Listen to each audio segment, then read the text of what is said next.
Hey, junior dragons and teens and adults, the dragons, this is for both age groups. Junior dragons, the 10 to 12-year-olds, and our dragons, our teens and our adults, okay?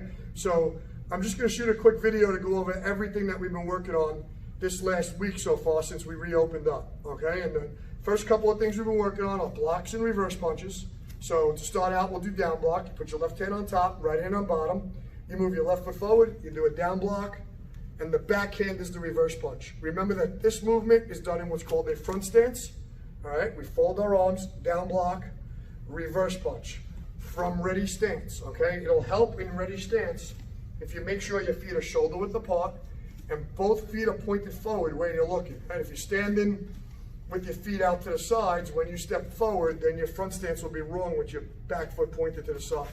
So you want both feet pointed where you're looking, all right? You fold your arms with your left hand on top, right hand on bottom, and you step into a front stance, bending your front knee. You do a down block and the reverse punch. Then I bring my hands back up and I come back into ready stance. Doing the opposite side, I put my right hand on top, left hand on bottom. I step forward, down block, reverse punch. Bring my hands back to my chest, step back, ready stance. Fold again on the opposite side, down block, reverse punch, back up to ready stance. Remember that whatever hand goes on top, that's the hand that's doing the down block. You're gonna step forward with the hand, the same hand and foot. So right now I'm doing my right side, so I'm gonna step forward. And for you guys, you guys could focus a little bit more on this. You wanna try to land and block together. You don't wanna land and then block, and you don't wanna block and then land. You wanna try to get that together, then punch. Then come back up and down. So that's down block reverse punch. We're also working on high block reverse punch. So the hand that does the high block goes on the bottom. So we fold, I'm doing my left hand high block, so my left foot comes forward. High block, reverse punch. Back up to ready stance. Fold, high block, reverse punch. Back up to ready stance. Now doing the other side. Fold, high block, reverse punch. Back up to ready stance, fold, high block, reverse punch, back up to ready stance. The next block is a cross body block. One hand comes out, one hand comes to my ear.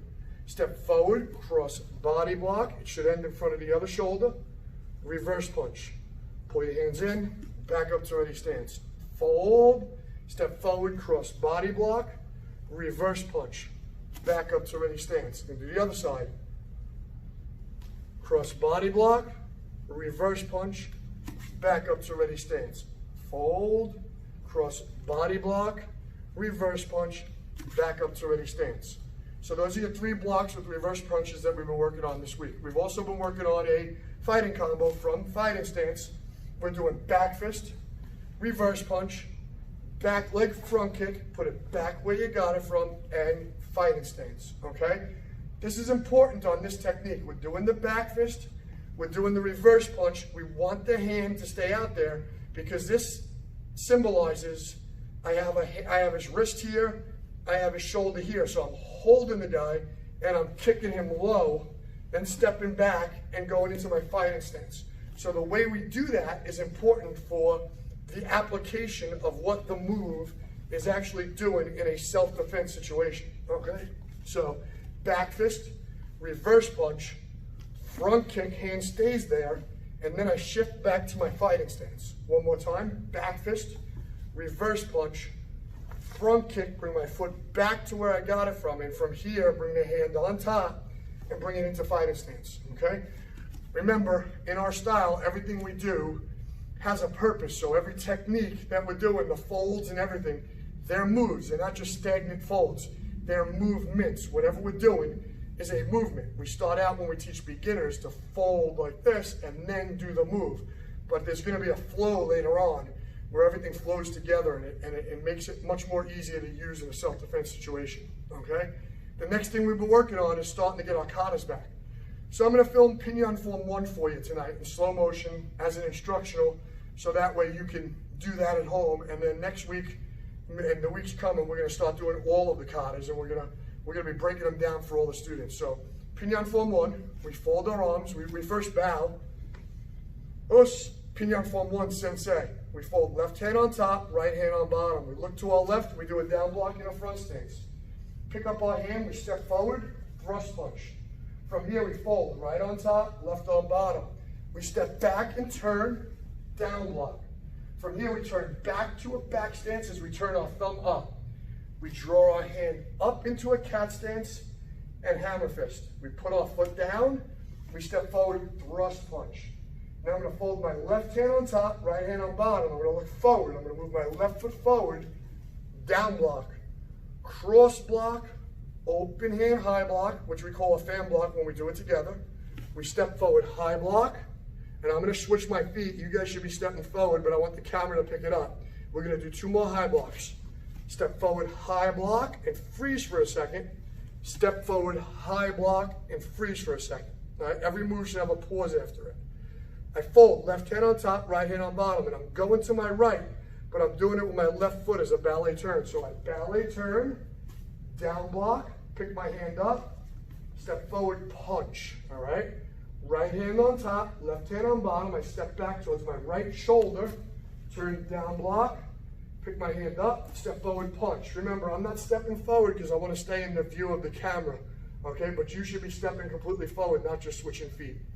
Left hand on top, right hand on bottom, I look to the back now, or left. I move my left foot over, down block, step forward, punch, step forward, punch. I'm going to switch feet so I'm not too far away, step forward, punch, I take my left hand, I put it on top, my right hand opens up. I ballet turn, Suto. Then I look on a 45-degree angle, I fold my arms, Suto.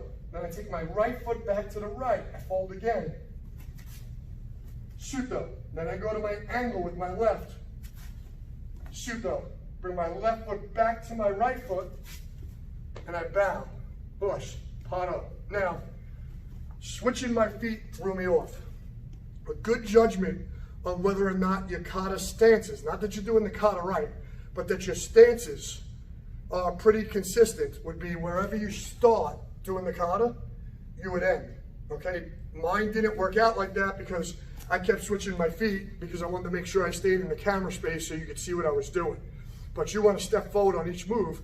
You want every front stance in that kata and every back stance in that kata to be the same distance apart. That's how you get to end and start, or start and finish in the same spot. If one front stance is this far apart and the next front stance is this far apart, you're not going to be consistent and you're not going to land in the right spot, and it's going to throw off the whole kata and make the kata not look as pretty. So you want to try to be consistent with all of your stances. So that would be another thing to practice for my 10 to 12-year-olds and my dragons, the teen and adult class, would be to get into a front stance and just learn those stances, right? Practice moving the feet and feeling the stances. Front stance, make sure both feet are pointed straight ahead. And back stance, make sure the back foot's sideways, the front foot's forward, and most of your weight, your body weight, is on your back foot, so you can pick up the front foot without stepping up or without leaning back to pick it up. You should be able from here to just pick up your foot so you can kick. Okay, that's how you know you're in a good back stance, when you can pick up that front foot and throw a kick without needing to lean back. Okay, so I hope that helps, and I'll see you in class. I just wanted to give you something extra to work on.